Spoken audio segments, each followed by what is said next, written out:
Yo tout le monde, c'est la Geek Manga Family.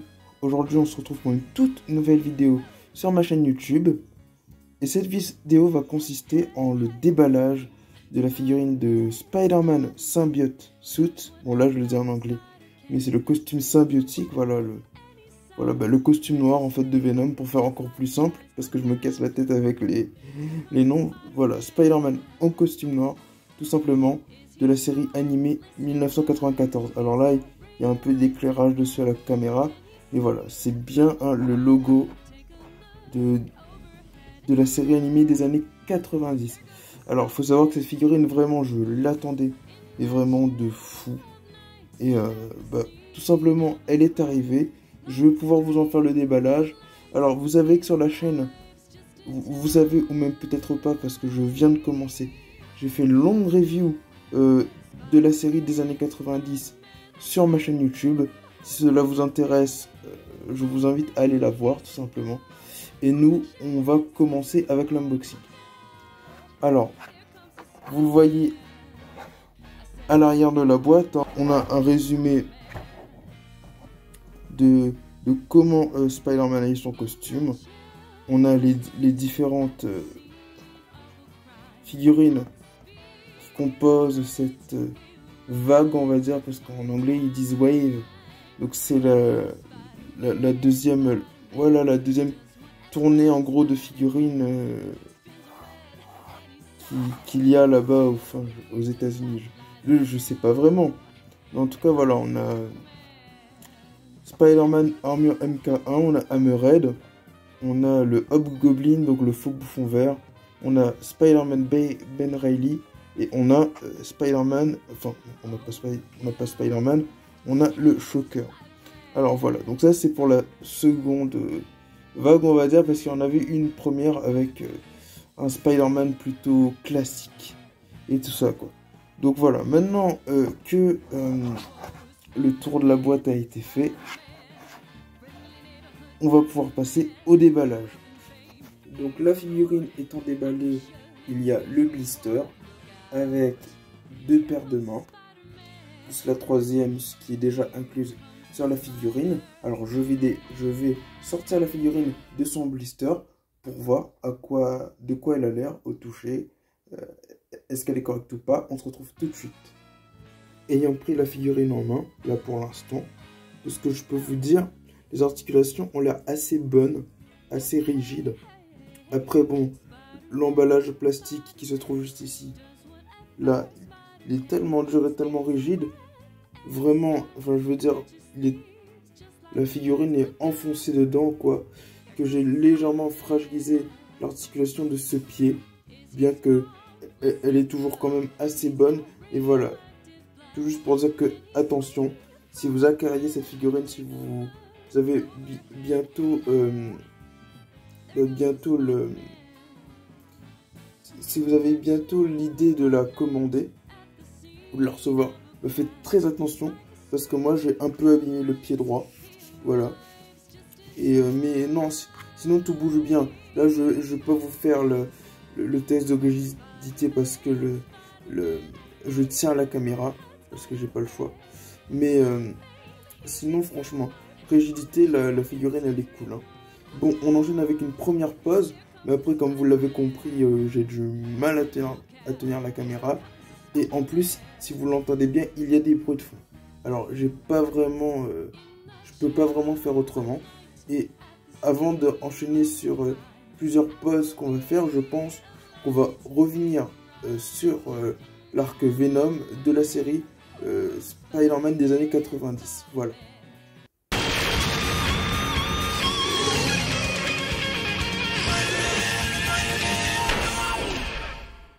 Donc nous voici partis pour la rétrospective de l'arc Venom dans la série animée des années 90, Spider-Man 94. Alors normalement je vous aurais pris une photo de la première pose que vous pourrez... Alors coucou, oui c'est le mois du montage. C'est juste pour vous dire que la pose que je vais vous mettre, en vrai elle est pas très ouf. Et ça je m'en suis rendu compte après justement que j'ai fait plusieurs poses avec la figurine, que celle-ci que je viens de vous montrer là est peut-être la moins réussite de toutes les poses que j'ai faites. Alors ne vous inquiétez pas, hein, Il y aura d'autres poses, bien sûr. En fait, j'aurais refait la pose que vous voyez là, mais en beaucoup mieux. Euh, et de toute façon, vous inquiétez pas, elle sera sur la miniature, hein, pour que vous puissiez avoir un aperçu de, de ce à quoi vous attendre en cliquant sur cette review et sur cet unboxing. Mais voilà, c'est juste pour vous dire que ne vous inquiétez pas. Cette pose, en fait, avec du recul, là, j'ai vu comparer aux autres poses que j'ai fait, elle n'est pas vraiment ouf. Mais voilà, c'était pour faire un petit update. Voilà, c'était le mois du montage, le mois du futur. Allez, je vous dérange plus, je vous laisse avec la vidéo. Admirer, on va dire, contempler. Alors je suis quand même assez très content de cette pose parce que j'ai réussi à lui mettre dans une pose dynamique. Et si vous remarquez bien, normalement il est censé tisser une toile. Bon, j'ai rien pour faire une toile d'araignée, mais bon, c'est pas grave, vous devrez user de votre imagination. Et ben, si vous voyez bien l'orientation de son poignet,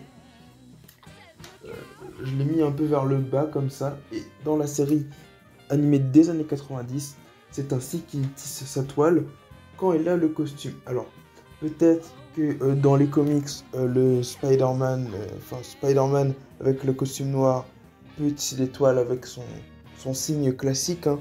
Mais dans la série des années 90, il baisse le poignet et il y a la toile qui sort de son poignet.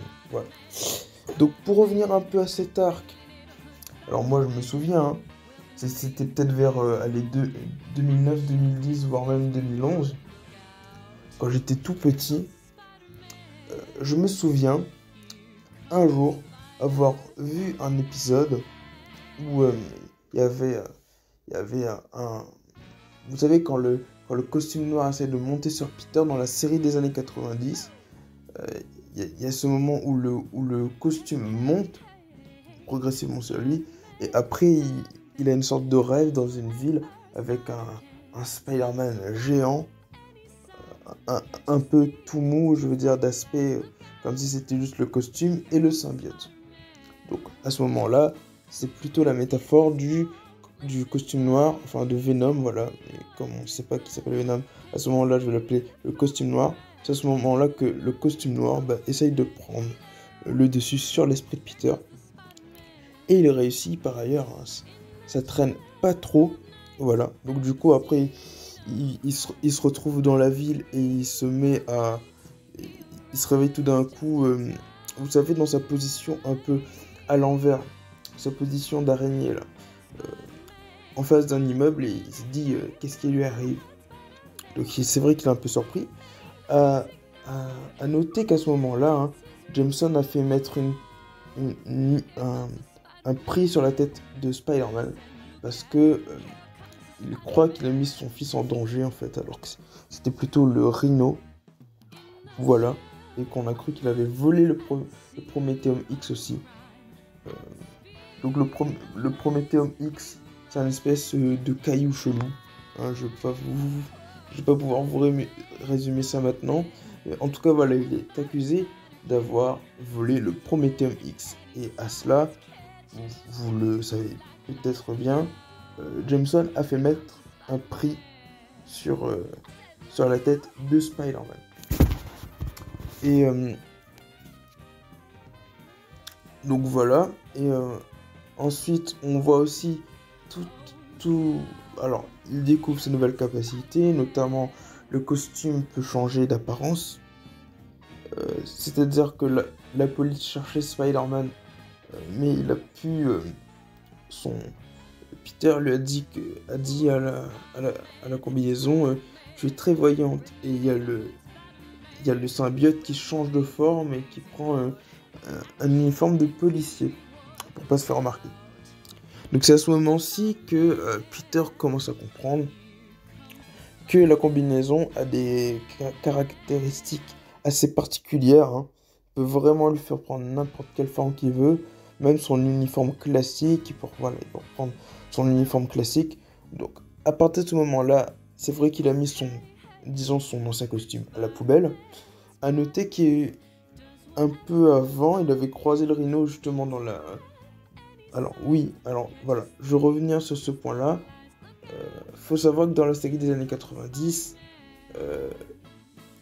Spider-Man, oui, a découvert la combinaison dans une navette, voilà. Parce que c'est la navette du vaisseau spatial du fils de John Jameson. Et donc du coup, à ce moment-là, comme j'avais dit tout à l'heure, il y avait le Rhino, et Spider-Man en a profité pour placer un mini, comment dire ça, un mini drone, un mini détecteur espion, ce qui a pour effet de, enfin, je veux dire, non, déjà, un truc qui est drôle, c'est qu'il est coincé dans son gros mollet, là, ça fait vraiment un tout petit point blanc, c'est ridicule, ça, moi, ça me fait rire, quoi. Mais ensuite, il y a Peter qui... Bon, après une discussion avec Tante May, disons qu'il y a eu plutôt un flash aux infos qui parlait de Spider-Man qui avait volé le Prometheum X, et donc du coup, Tante May lui a dit qu'elle a peur pour lui et qu'il faut plus qu'il s'approche de Spider-Man. Peter étant un peu énervé, envoyant bouler à sa Tante May. Et donc c'est là qu'on voit qu'il y a un changement de comportement par rapport au Peter habituel, parce que voilà, justement, c'est le symbiote hein, qui effectue ces changements de comportement chez Peter. Et donc du coup voilà, il rentre dans sa chambre, il voit sur son petit gadget là qu'il a le signal de l'émetteur. Voilà, c'est un émetteur de l'émetteur qu'il avait placé plus tôt. Donc il part retrouver le Rhino, voilà. Ensuite, il y a Spider-Man qui arrive devant le Rhino et qui dit dis-moi où est caché le Prometheum X. Donc la Rhino veut pas lui dire. Et bien sûr, Spider-Man étant vêtu de la combinaison noire du symbiote est beaucoup plus fort que le Rhino. Et s'ensuit disons une scène ridicule où la corne du Rhino est plantée par terre et Spider-Man le fait rouler, le fait tourner. Alors, qui vient d'un aspect que je n'avais pas, comment dire ça, traité dans mon ancienne vidéo sur la série des années 90, c'est la violence. Parce que notamment, la violence dans la série animée Spider-Man n'est jamais montrée. Et là, pour moi, quand je me disais, mais... Parce qu'il y en avait d'autres qui avaient fait la remarque que la série n'avait pas de violence. Moi, je l'avais pas trop remarqué. Et quand j'ai revisionné la série dernièrement, je fais, ouais, c'est chaud. C'est vrai que la violence n'est pas vraiment montrée. Genre, le gars, il tourne, genre, le Rhino, c'est une toupie, quoi. Et en tout cas, voilà. Mais malgré ça, dans ses paroles, à défaut que la violence n'est pas forcément montrée, dans ses paroles, je trouve quand même qu'il est assez chaud. Voilà. Il dit, le Rhino dit, ouais, bah, de toute façon, t'inquiète pas, t'as beau faire quoi que ce soit, de toute façon, tu vas juste me mettre en prison et puis c'est tout, j'accepte.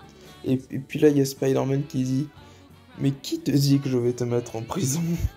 Genre, vraiment, là, on sent que Spider-Man a pété un câble. Je dirais même plus que c'est la combinaison symbiotique qui parle à la place de l'homme araignée.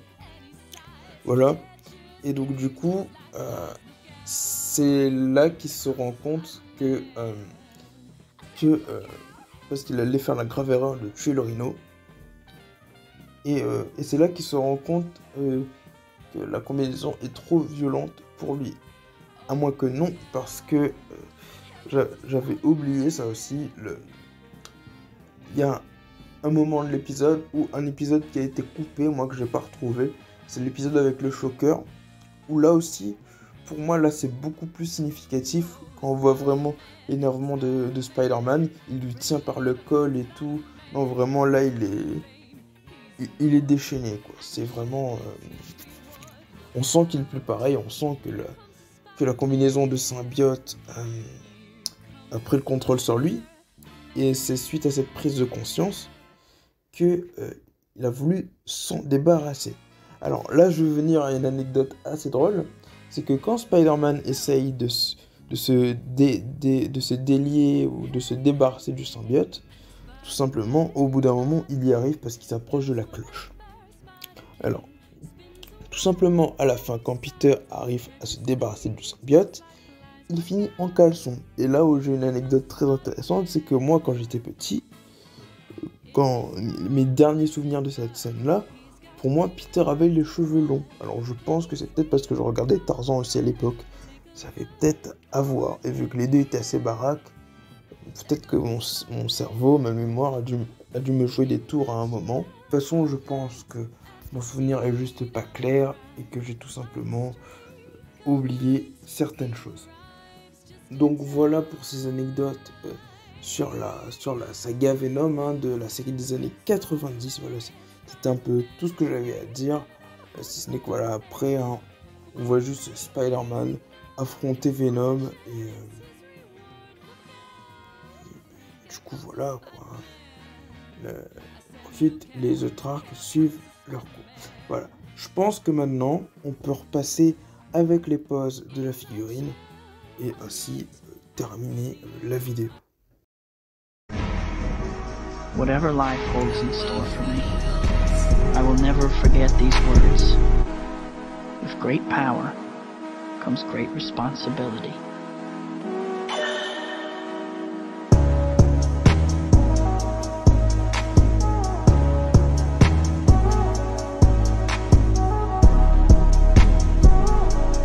This is my gift, my curse. Who am I? I'm Spider-Man.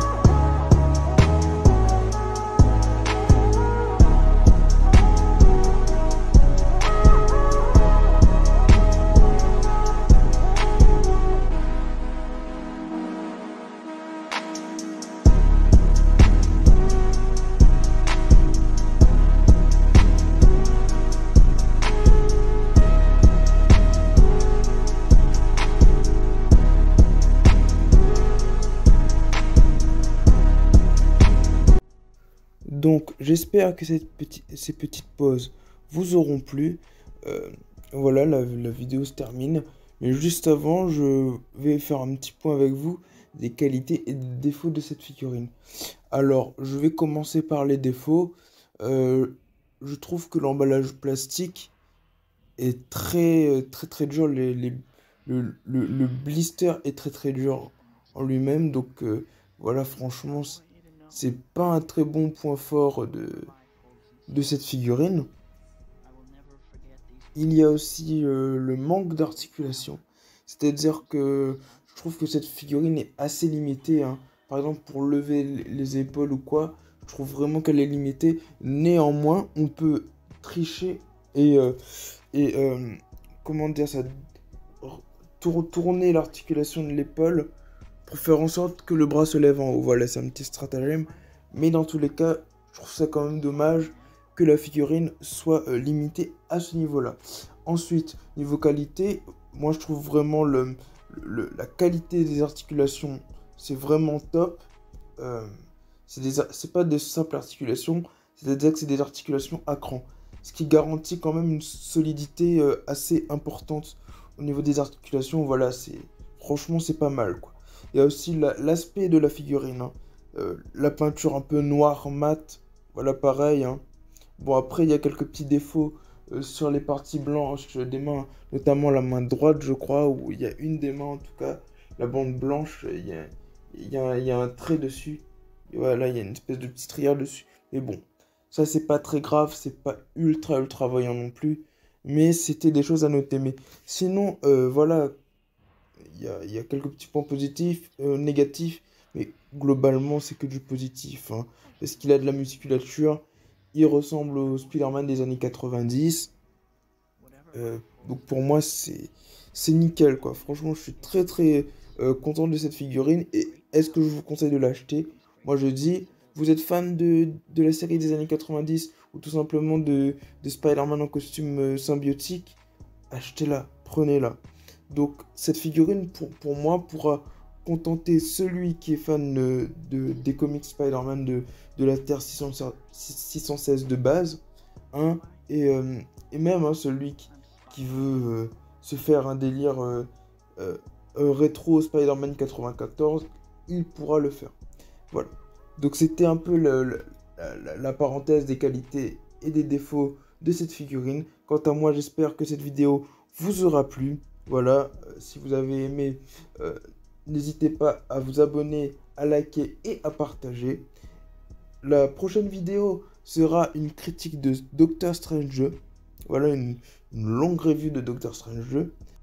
La vidéo étant maintenant terminée, je vais vous laisser et je vais vous dire à plus pour une prochaine vidéo. Bye bye!